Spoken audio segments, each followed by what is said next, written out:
বিশ্বনবী সাহাবাদেরকে জান্নাতের পাগল বানিয়েছেন।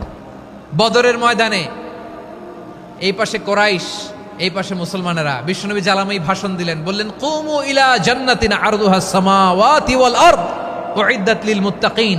ও আমার সাহাবারা, ওই জান্নাতের দিকে ছোট, যে জান্নাত আকাশ জমিন বিস্তৃত। তোমরা দেখতে পাচ্ছ এটা বদরের ময়দান না, এটা আল্লাহর জান্নাত। আওয়াজ করে পড়েন আল্লাহু আকবার।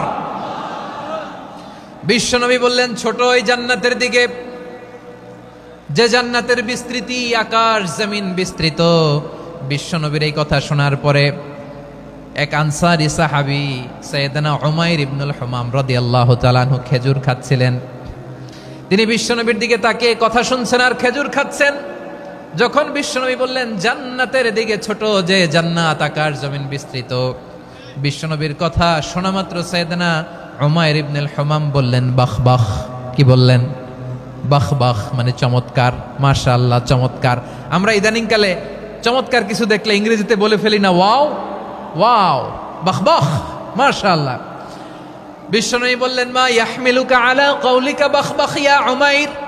ও উমাইর, আমার এই কথা শুনে তুমি কেন বললা বাহ বাহ, চমৎকার চমৎকার কেন বললা?